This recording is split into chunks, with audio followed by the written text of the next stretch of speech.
Ladies and gentlemen, picture a life free of constant stress, manipulation, and doubt, a life where your energy is spent building, creating, and loving the things that truly matter today. I am here to share a truth, one that has been carved into the bedrock of every successful full soul. Stay away from people who host you, for these 7 things they will sap your energy, twist your mind, and leave you hollow if you let them. But you, me friends, are not here to be drained. You are here to grow, to thrive, and to be unapologetically you. So stay with me, not just for words, but for the liberation of your spirit, because by the end of this you will know how to identify those hopple you down and how to claim your space among those who lift you up. There is a certain sacredness to your energy reservoir within you that fuels your dreams, your purpose, your very essence. There are those in this world who see that energy not as sacred, but as something to be harvested, something they can take without ever considering its ghost. These people will ask for your time, your attention, your emotional labor over and over again without ever stopping to wonder what it might cost you. They will call you at the oddest hours, burdening you with their problems while you silently suppress your own. They will expect you to drop everything for them to prioritize their needs over your well-being. At first you may think this is what it means to be a good friend, a supportive partner, a compassionate temperance, but the truth is far more complex. Being generous with your energy does not mean allowing others to deplete it without giving anything in return. You see, your energy is not infinite. It is a source, one that must be nurtured and protected if you are to create the life you truly desire. When you give it away to those who do not value it, you are left with little for yourself. The dreams you hold close to your heart, the goals that drive you, and even the joy that stains you begin to fade. And what for someone who sees your energy as an entitlement, not a gift? The ones who truly care about you will never demand more than you can give.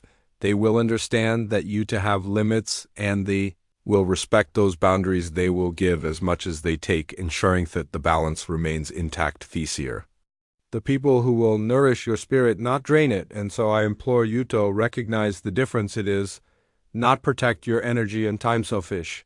To say no, it is not cruel to protect your time and energy. In fact, it is one of the most profound acts of self-love you can offer yourself, because when you conserve your energy, when you allocate it to the things and people that truly matter, you begin to thrive. You have more to give to those who deserve it, and more to invest in the passions that set your soul light aside. You move through life, be vigilant, pay attention to the ones who take without having, the ones who leave you feelings hosted, unappreciated, and unseen. These are not your people, and the sooner you release them, the sooner you will find ones who honor your energy as much as you do. Now let us speak of something even more delicate, your principles, the moral compass that guides you through this vast and unpredictable landscape. Weckle life. Your principles are not just rules. They are the foundation of who you are. They define your character, your sense of right and wrong, and your ability to navigate the world with integrity. Yet there will always be those who seek to bend them, those who will eschew to compromise your values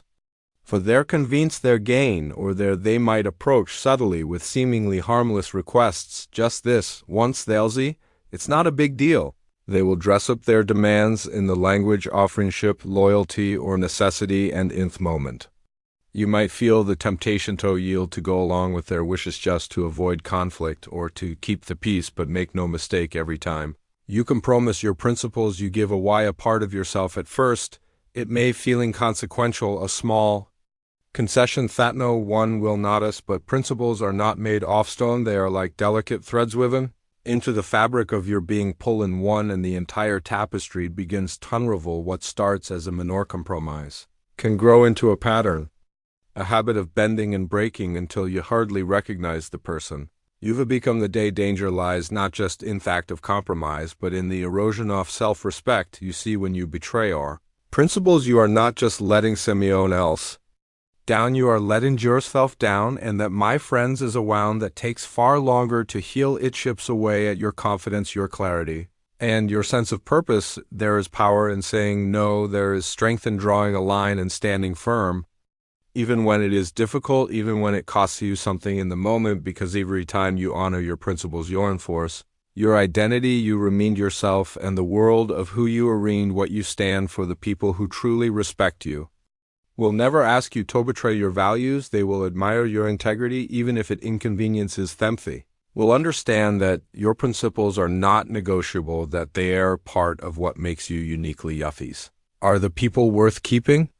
Closer, they will support you in staying true to yourself. On the other hand, those who push you to compromise, those who guarding your values and integrity, does this your values as unimportant or outdated, these are the ones you must be wary of. They do not see your principles as sacred, they see them as obstacles to their own agenda, and if you let them, they will chip away at your moral foundation until there is nothing left. Protect your principles as you would a treasure, because that is what they are. They are your guideposts, your anchor, your North Star, and in a world that often seems eager to pull you in 100 different directions, they are really one thing that will keep you grounded. So when someone asks you to bend, to break, to betray your values for their benefit, pause and consider what is truly at stake. Ask yourself if the temporary gain is worth the long-term cost. And if the answer is no, stand firm, speak your truth, and know that in doing so, you are not just preserving your principles. There is a quiet danger in the company of those who manipulate, a kind of subtle erosion that takes place over time. They do not arrive with flashing signs or loud declarations. No, they come softly, cloaked in charm and kindness, weaving their way into your trust. They know the words to say, the gestures to make, and the vulnerabilities to exploit. They study you not out of love or respect, but out of necessity. Best manipulation requires knowledge. Find the cracks in your armor and use them as entry points, gently dismantling your defenses. While you remain unaware, these individuals will play on your kindness, target your empathy, and use your guilt as a tool against you. They are masters of making you feel as though their problems are yours too. Solve their burdens yours to carry, and so you give of your time, your resources, your emotional strength, believing that you are helping, that you are being good, compassionate, and worthy. But what you do not see, not at first, is the toll it takes on you. Your reserves begin to deplete, your joy becomes dimmed, your sense of self starts to waver. The problem with manipulation is that it often masquerades as connection. You feel a pull, a bond, a sense of duty toward Theon who manipulates you. They make a believe of that without you they would fall apart. They appeal to your deepest fear of being selfish, unkind, or unloving. And so you stay, you give you sacrifice, but all the while their relationship is not a partnership, it is a transaction. They take and you give, and the balance is never restored. To break free from such dynamics, you must first learn to recognize them. Pay attention to a recognizing manipulation tactic. Shall you feel in someone's presence? Do you feel lighter, freer, more alive, or do you feel drained, burdened, and uncertain? Manipulation often leaves a trail of fun, is a whisper in your mind. That's a mething is not quite right. Trust that whisper. It is your intuition speaking, urging you to protect yourself, and strength lies in setting boundaries and learning to say no without guilt. It lies in understanding that your kindness is not a weakness to be exploited, but a strength to be cherished. When you encounter those who manipulate, do not allow their tactics to define your worth. Stand firm in the knowledge that you are not responsible for their happiness, their choices, or their failures. Your energy is precious, and it must be reserved for those who honor it, not those who can hum it without regarding. Then there are the dreamers, thus who dare to see beyond the ordinary, who look at the world and imagine some thing greater. Perhaps you are one of them, carrying within you a vision so vivid it feels almost tangible. You hold it close, nurturing it, protecting it from the harsh winds of doubt. But beware, for there are those who will try to take that vision from you, not by force, but by subtle suggestion, by quiet skepticism, by words that seem helpful, but are in truth destructive. They will tell you to be realistic, to aim lower, to settle for something smaller, safer, more acceptably. Will question your abilities, your sources, your readiness. They will cast their doubts in the language of care, saying they do not want to see you hurt, disappointed, or overwhelmed, and in their words you will hear the echoes of your own fears. You will begin to wonder if they are right, if perhaps your dreams are too big, too bold, too far out of reach. But dreams are not meant to be realistic. They are meant to stretch you, to challenge you, to pull you into a version of yourself you have not yet met. They are not born of logic or practicality, but of passion and purpose. Let someone diminish your dreams, let them Diminish your spirit, and so you must protect them fiercely, as Yah will protect a flame in the wind. Remember that those who doubt you often do so not because of your limitations, but because of their own. They project their fears onto you, their inability to dream big onto your vision. They see you're defending your vision and dream scourge and feel their lack of it, and instead of celebrating your audacity, they seek to bring you down to their level where they feel more comfortable, more in control. Surround yourself with those who see the fire in your eyes and fan the flames. Seek out the ones who believe in your potential even when you falter, who remind you of your strength when you forget it. These are the people who will help you turn your dreams into reality. Not by doing the work for you, but by standing beside you as you do it yourself when someone asks you to abandon your dreams, to scale them down, to fit them into a box of their making consider.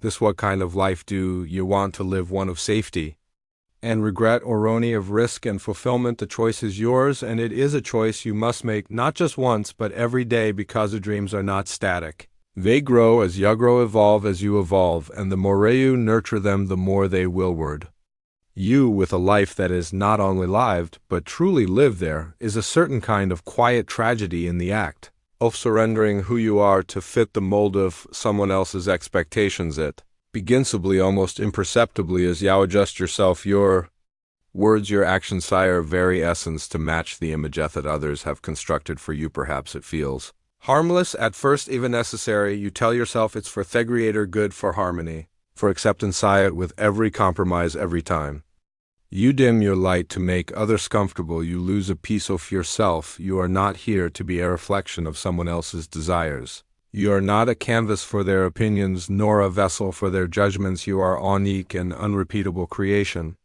born with a purpose and a presence that no one else can replicate. To conform, to shrink, to smooth the edges of your individuality is to rob the world of thievery gift that is you. And why? To satisfy those who cannot see the beauty in your differences, to please those who demand uniformity because they fear what they cannot control or understand. When you live to meet others' expectations, you embracing your individuality, come a prisoner to their perception. Say you begin to walk a path that is not your own, and with every step the distance grows between who you are and woe you pretend to be. The weight of that disconnection is unbearable, for it is weight of a life unlived. You cannot flourish in the shadow of someone else's vision. You cannot find fulfillment while abandoning your truth. Those who truly care for you will never ask you to change the essence of who you are. They will embrace your quirks, celebrate your passions, and respect your boundaries. They will not see your individuality as a